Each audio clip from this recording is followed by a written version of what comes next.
as a duty to myself, my family, and mankind at large, I propose to give a full and true statement of all that I know and all that I did in that unfortunate affair, which has cursed my existence and made me a wanderer from place to place for the last 19 years, and which is known to the world as the Mountain Meadows Massacre. The superiority that I claim for my statement is this: all that I do say is true, and nothing but the truth. I've been interested in the series of articles running in the American Weekly about the Mormons, especially what's been said about the Mountain Meadows Massacre way back in September 1857.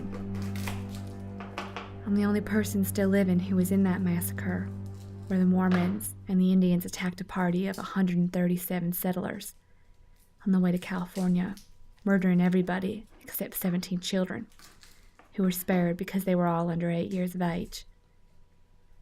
I was one of those children, and when the killing started, I was sitting on my daddy's lap in one of the wagons.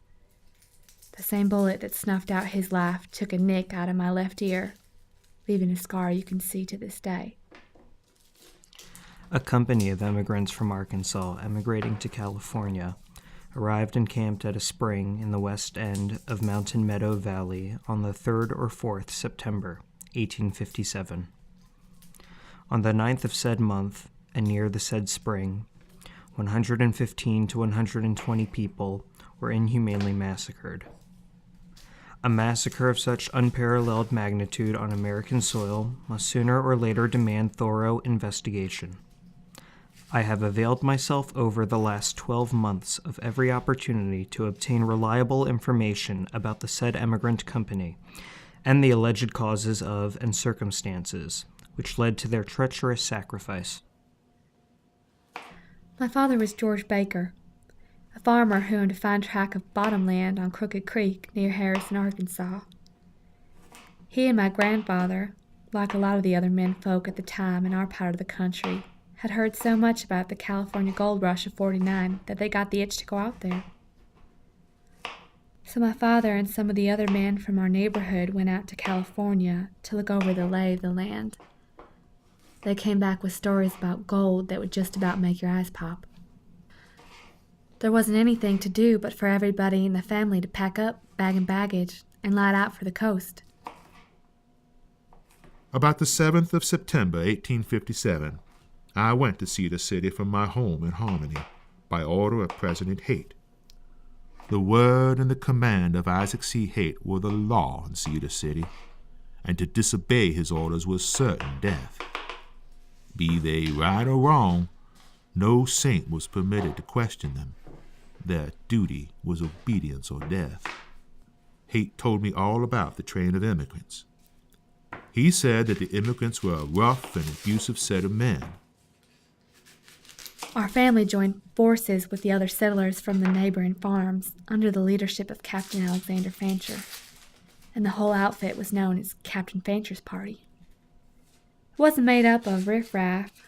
Our caravan was one of the richest that ever crossed the plains, and some people have said that it was one of the reasons the Indians attacked our folks, to get their goods. That they had, while traveling through Utah, been very abusive to all the Mormons they met. That they had insulted, outraged, and ravished many of the Mormon women. Conflicting statements were made to me about the behavior of this emigrant company while traveling through the territory. I have accordingly deemed it a matter of material importance to make a strict inquiry to obtain reliable information on the subject. Not that bad conduct on their part could in any degree palliate the enormity of their crime, or be regarded as an extenuation. The result of my inquiries enables me to say that the company conducted themselves with propriety. In the first place, the members of our party came from a section of the country not far from the district in Missouri and Illinois, where the Mormons had been mighty badly treated.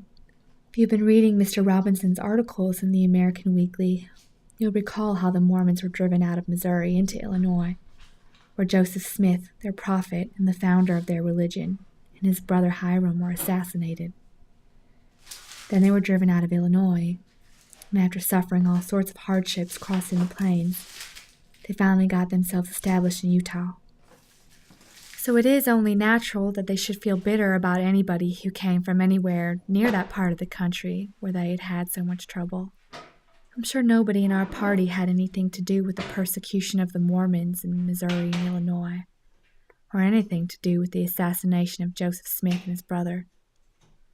But that didn't make any difference.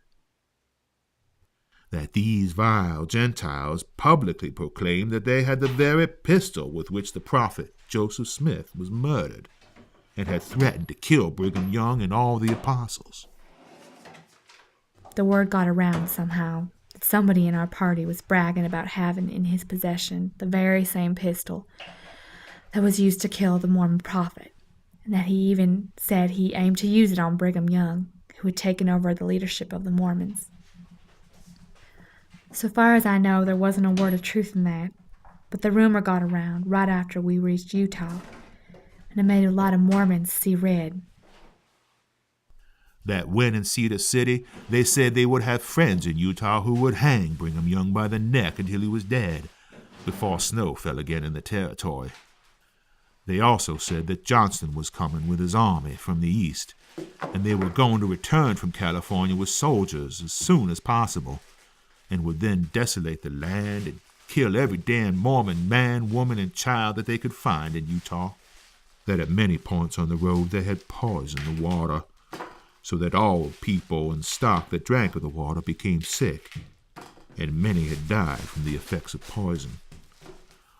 Also that they had given poisoned meat to the Corn Creek tribe of Indians, which had killed several of them, and their chief, Konosh, was on the trail of the immigrants and would soon attack them.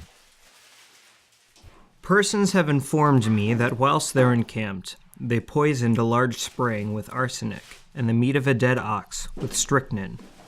20 Indians and some cattle died from drinking of the poisoned water, and Indians from eating the poisoned meat. This ox died, unquestionably, from eating a poisonous weed which grows in most of the valleys here. It is by no means uncommon for cattle to get poisoned and die from the effects of this weed.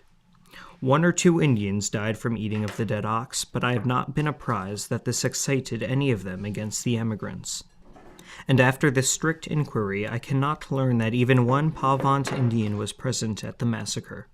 That an emigrant company as respectable as I believe this was would carry along several pounds of arsenic and strychnine, apparently for no other purpose than to poison cattle and Indians, is too improbable to be true. I cannot learn that the Pavants had any difficulty with these people. The massacre took place only about 100 miles south of Corn Creek, and yet not any of these Indians were present. Bad white men have magnified a natural cause to aid them in exciting the southern Indians, hoping that, by doing so, they could be relied upon to exterminate the said company and escape detection themselves. Then somebody started working the Indians up against us by telling them our party had been poisoning springs and water holes to kill their horses. Now that just isn't so. Nobody in our party would do a thing like that. Even if they had been mean enough, they wouldn't have been such fools as to do a thing like that in a country filled with Indians that were none too friendly to begin with. At any rate, we sure did get a mighty unfriendly reception when we finally did reach Utah. By that time, the Mormons didn't have much use for anybody who wasn't a Mormon. Off and on, ever since they took over Utah, the Mormons had been bickering with the federal government, insisting that they had a right to run everything to suit themselves. It finally got so bad that President Buchanan issued an order removing Brigham Young as governor of the territory and appointing Alfred Cummins to take his place. Just before we landed in Utah, the Mormons heard that Cummins was on his way out, backed up by an army of 2,500 men. That made the Mormons mad as hornets. So mad, in fact, that Brigham Young issued a proclamation defying the federal government and proclaiming martial law. But the members of our party didn't know anything about that and walked right into the hornet's nest.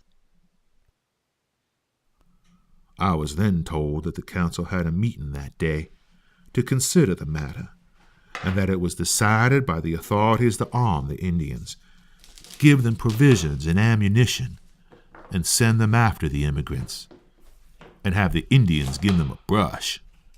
And if they killed part or all of them, so much the better. Some writers say that officials of the Mormon Church stirred the Indians up and kept egging them on until they attacked us, and then told their own folks to jump in and help the Indians finish up the job after tricking our men into giving up their guns. But the Mormon writers insist that nobody with any real authority in the church organization knew what was going on until it was too late for them to stop it, even though they tried their best. They admit, though, that there were some Mormons mixed up in it. Years after it was over, they laid most of the blame on John D. Lee, who was Mormon and an Indian agent. The Paiute Indians inhabiting the southern portion of this territory are divided into 10 bands, roaming from Beaver Valley to the California line, and have received and are receiving considerable assistance from the whites. These Indians received their instructions from white men.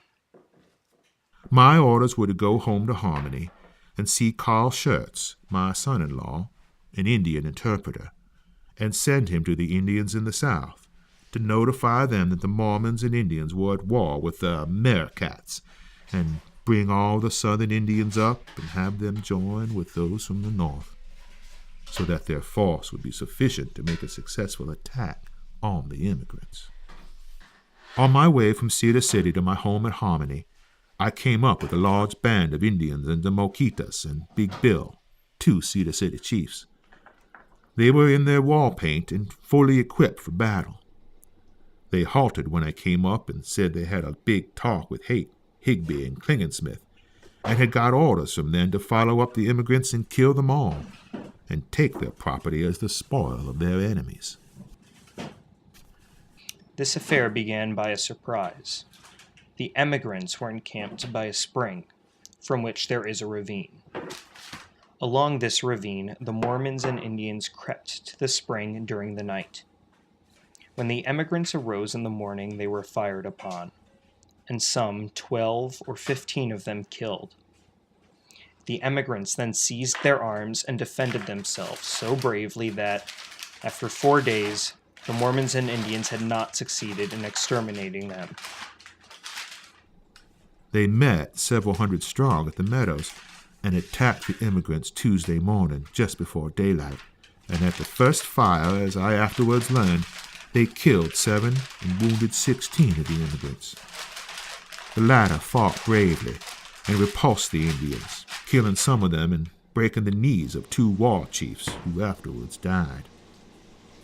The 2 chiefs who were shot in the knee were in a bad fix. Along toward evening, the Indians again attacked the immigrants. This was Wednesday. I heard the report of their guns and the screams of the women and children in the corral. They made a determined attack on the train on Thursday morning about daylight. At this attack, the Clara Indians had 1 brave killed and 3 wounded. This so enraged that band that they left for home that day and drove off quite a number of cattle with them. On the morning of September 7th, our party was just sitting down to a breakfast of quail and cottontail rabbits when a shot rang out from a nearby gully, and one of the children toppled over, hit by a bullet. Right away, the men saw that we were being attacked by an Indian war party. In the first few minutes of fighting, 22 of our men were shot down, 7 of them killed outright. Everybody was half scared to death, and I reckon the whole crowd would have been wiped right out then and there if Captain Francher hadn't been such a cool-headed man. He had things organized in next to no time. All of the women and children were rounded up into the corral, formed by the wagons, and the men divided into 2 groups, one to throw up breastworks with picks and shovels, and the other to fire back at the Indians. Fighting kept up pretty regularly for 4 days and nights. Most of our horses and cattle were driven away. Our ammunition was running out. We were cut off from our water supply. Altogether, it looked pretty hopeless, and I don't think our men would have ever surrendered if John D. Lee and his crowd hadn't tricked them. The substance of the orders were that the immigrants should be decoyed from their stronghold and all exterminated so that no one would be left to tell the tale, and then the authorities could say it was done by the Indians. According to the way I heard it, while we were trapped down there in the valley, just about perishing for lack of water and food, John D. Lee and some of the other Mormons held a strange kind of prayer meeting in the woods, out of view from our camp. They knelt down and prayed for divine instructions. Then one of them, named John M. Higbee, who was a major in the Mormon militia, got up and said, "I have evidence that God has approved of our mission." He said all of our party must be put out of the way, and that none should be spared who were old enough to tell tales. Then they decided to let the Indians kill our women and older children, so no Mormon would be guilty of shedding innocent blood. They figured that more than likely all of our men were guilty of some sin or other. If there wasn't anything worse than hating Mormons, and really should be killed, but maybe the women and older children were innocent of any wrongdoing, and it seems Mormons prided themselves on being right scrupulous about shedding innocent blood. Soon after breakfast, Major Higbee ordered the two Indian interpreters, Carl Schurz and Nephi Johnson, to inform the Indians of the plan of operations and to place the Indians in ambush so that they could not be seen by the immigrants until the work of death should commence. This was done in order to make the immigrants believe that we had sent the Indians away and that we were acting honestly and in good faith when we agreed to protect them from the savages. William Bateman was then selected to carry a flag of truce to the immigrants and demand their surrender, and I was ordered to go and make the treaty after someone had replied to our flag of truce. Bateman took a white flag and started for the immigrant camp. When he got about halfway to the corral, he was met by one of the immigrants that I afterwards learned was named Hamilton. They talked some time, but I never knew what they said between them. Brother Bateman returned to the command and said that the immigrants would accept our terms and surrender as we required them to do. I was then ordered by Major Higbee to go to the corral and negotiate the treaty and superintend the whole matter. As I entered the fortifications, men, women, and children gathered around me in wild consternation. Some felt that the time of their happy deliverance had come, while others, though in deep distress and all in tears, looked upon me with doubt, distrust, and terror. But anyway, on the morning of September 11th, John D. Lee and another Mormon came down toward our camp, carrying a white flag, and our men sent out a little girl dressed in white to show they were ready to come to terms. Then Lee came on down to the camp and said the Indians had gone hog wild, but that the Mormons would try to save us and take us all to Cedar City, the nearest big Mormon settlement, if our men would give up their guns. Well, our men didn't have much choice. It was either stick it out and fight till the last of us was killed or starved, or else take Lee up on his proposition, even though it did sound fishy. This horrid affair was finished by an act of treachery. John D. Lee, having washed the paint from his face, came to the emigrants and told them that if they would surrender themselves and give their property to the Indians, that the Mormons would conduct them safely back to Cedar City. The emigrants then surrendered with their wives and children. I knew that I was acting a cruel part and doing a damnable deed. My hesitation was only momentary. Then, feeling that duty compelled obedience to orders, I laid aside my weakness and my humanity and became an instrument in the hands of my superiors and my leaders. I delivered my message and told the people that they must put their arms in the wagon so as not to arouse the animosity of the Indians. I ordered the children and wounded, some clothing and the arms, to be put into the wagons. So the guns were all put in one wagon, sent on ahead. Then the wounded and young children, including me, my two sisters, and my baby brother, were put in another wagon. My mother and father had been wounded during the fighting, so they were in the wagon with us children. I hurried up the people and started the wagons off toward Cedar City. The women and larger children were walking ahead as directed, and the men following them. It's funny how you will recall unimportant details after so many years. I remember, for instance, that the blankets we had with us in that wagon were red with black borders. I knew that I had much to do yet that was of a cruel and unnatural character. It was my duty with the two drivers to kill the sick and wounded who were in the wagons, and to do so when we heard the guns of the troops fire. After the wagon I was in had set out, the women and the older children followed us on foot. Then the Mormons had made the men wait until the women and children were a good ways ahead before starting the men out single file, only about 10 feet apart. When the men came up, they cheered the soldiers as if they believed that they were acting honestly. I think my grandfather must have been in that procession.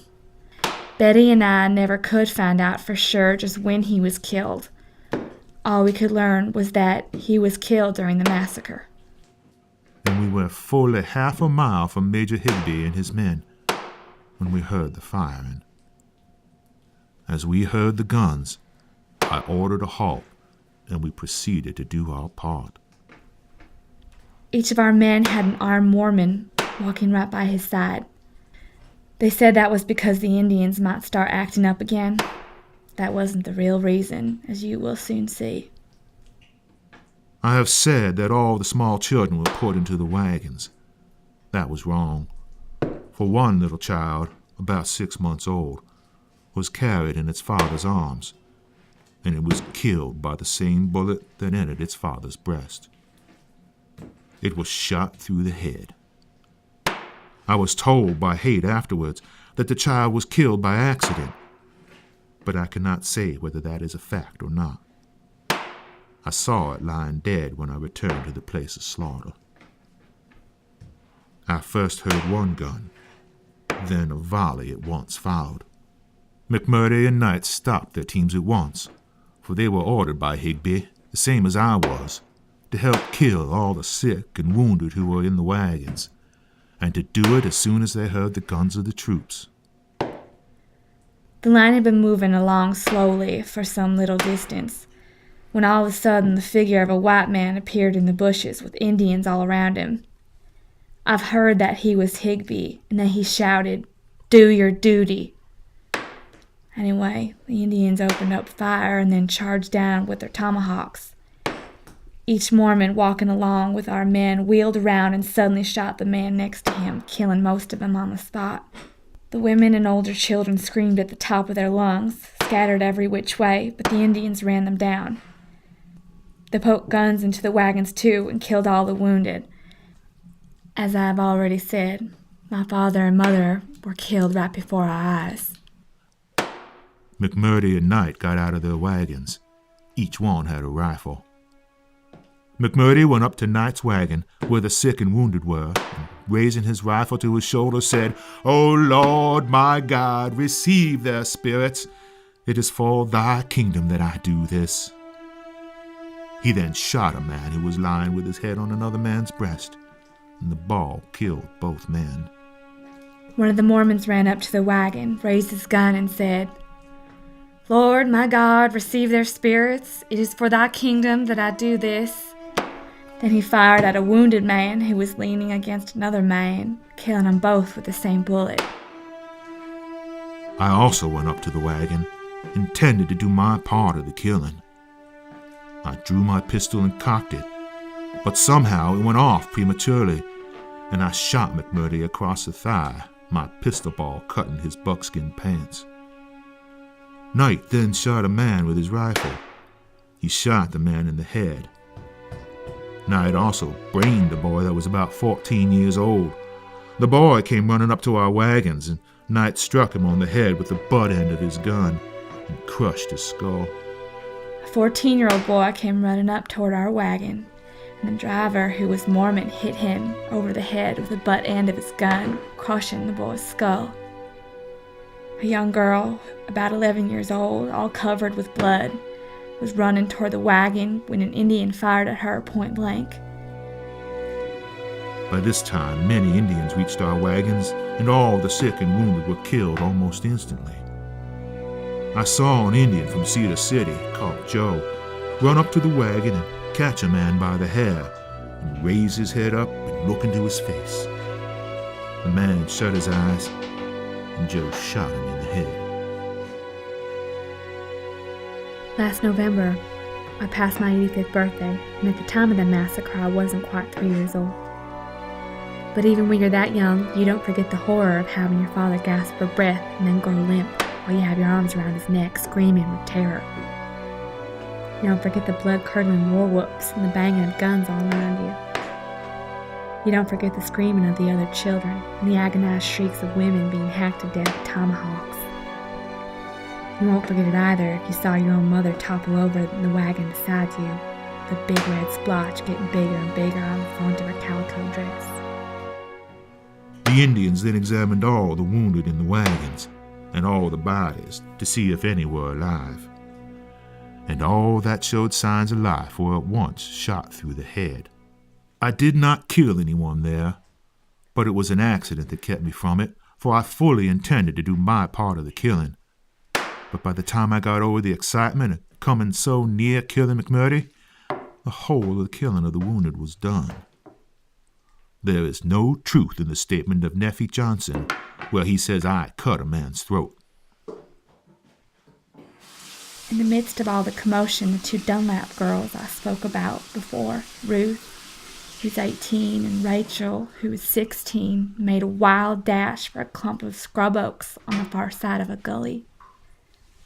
Hidden in the scrub oaks, they must have thought they were safe, but they weren't. Their bodies were found later, and the evidence is that they suffered far worse than any of the other women.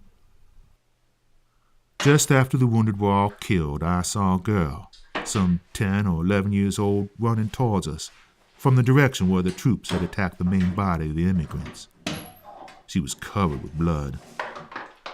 An Indian shot her before she got within 60 yards of us. That was the last person I saw killed on that occasion. Albert said another Indian found the girls and sent for Lee. At first, Lee wanted to kill them then and there because they were old enough to tell tales, but the Indian begged him to wait a while because they were so pretty. Ruth was old enough to realize what that meant, so she dropped to her knees and pleaded with Lee to spare her, promising she would love him all her life if he would. But according to Albert, Lee and that Indian mistreated those poor girls shamefully and then slit their throats. I don't know whether or not Lee himself attacked the Dunlap girls and murdered them, or was directly responsible for what happened to them. But there doesn't seem to be much doubt that they were brutally mistreated by somebody before being murdered, just as Jacob Hamblin's Indian boys said they were. About this time, an Indian rushed to the front wagon and grabbed the little boy and was going to kill him.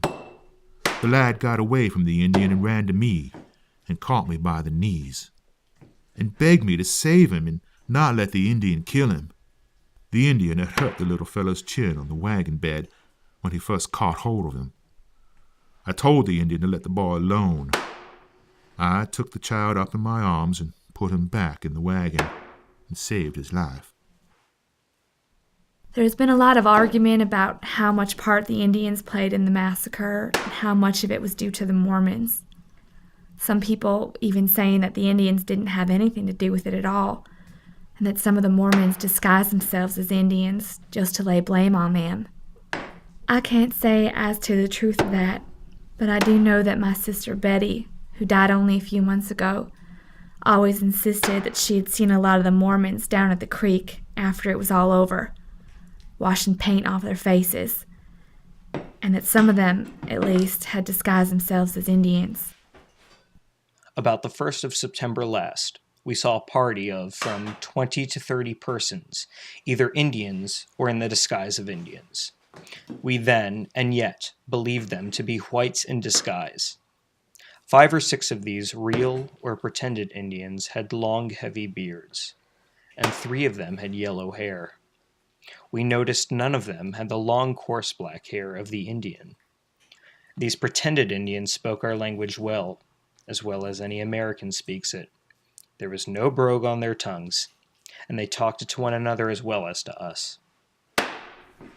After all the parties were dead, I ordered Knight to drive out on one side and throw out the dead bodies. He did so, and threw them out of his wagon at a place about 100 yards from the road, and then came back to where I was standing. I then ordered Knight and McMurdy to take the children that were saved alive and drive on to Hamlin's ranch. They did as I ordered them to do. At any rate, while the Indians, or a crowd of savage-looking men that appeared to be Indians, went around making sure that all the grown-ups were dead, giving them a final shot to anyone who looked as if they had a spark of life left in them, and also robbing the bodies of valuables. While that was going on, the Mormons rounded up all us children and took us off to their homes. The bodies were all searched by Higby, Klingensmith, and William C. Stewart. The search resulted in getting a little money and a few watches, but there was not much money. We then went along the field and passed by where the brethren were at work covering up the bodies. They piled the dead bodies up in heaps, in little gullies, and threw dirt over them. The bodies were only lightly covered, for the ground was hard, and the brethren did not have sufficient tools to dig with. I suppose it is true that the first rain washed the bodies all out again, but I never went back to examine whether it did or not. I have the honor to report that this morning, accompanied by the detachment of men furnished by your orders, I proceeded to inter the remains of the men, women, and children of the Arkansas emigrant train massacred by the Mormons at the Mountain Meadows, Utah Territory in the month of September 1857. At the scene of the first attack, in the immediate vicinity of our present camp, marked by a small defensive trench made by the emigrants, a number of human skulls and bones and hair were found scattered about, bearing the appearance of never having been buried. Also remnants of bedding and wearing apparel. In the spring of 1859, Major James H. Carleton passed through Mountain Meadows, and stopped there long enough to gather up the bones of the victims of the massacre. He found 34 skeletons and buried them in one place, under a heap of stones, put up a cedar cross with these words on it: "Vengeance is mine, I will repay, saith the Lord." While going back, I passed the bodies of several women. In one place I saw 6 or 7 bodies near each other. They were stripped perfectly naked, and all their clothing was torn from their bodies by the Indians. On examining the trenches or excavations which appear to have been within the corral, some few human bones, human hair, and what seemed to be the features of bedding only were discerned. Proceeding 2,500 yards in the direction north 15 degrees west, I reached a ravine 50 yards distant from the road, bordered by a few bushels of scrub oak, in which I found portions of the skeletons of many bodies, skulls, bones, and matted hair, most of which, on examination, I concluded to be those of men. Later on, Captain R.P. Campbell passed through Meadows and found 26 more skeletons, which he also buried there. That only accounts for about half of the victims. Nobody knows what became of the other bodies. I walked along the line where the immigrants had been killed and saw many bodies lying dead and naked on the field, nearby where the women lay. I saw 10 children. They had been killed close to each other. They were from 10 to 16 years of age. The bodies of the women and children were scattered along the ground for quite a distance before I came to where the men were killed. Here, too, were found masses of women's hair, children's bonnets, such as are generally used upon the plains, and pieces of lace, muslin, and calicos, and other material, part of women's and children's apparel. I have buried 13 skulls and many more fragments. Many of the skulls bore marks of violence, being pierced with bullet holes, or shattered by heavy blows, or cleft with some sharp-edged instrument. The bones were bleached and worn by long exposure to the elements, and bore the impress of teeth of wolves or other wild animals. These, with other remains there found, were buried under my supervision, under the hill upon the hillside of the valley. In later years, a granite slab was put up in the meadows, and on it were these words: Here 120 men, women, and children were massacred in cold blood in September 1857.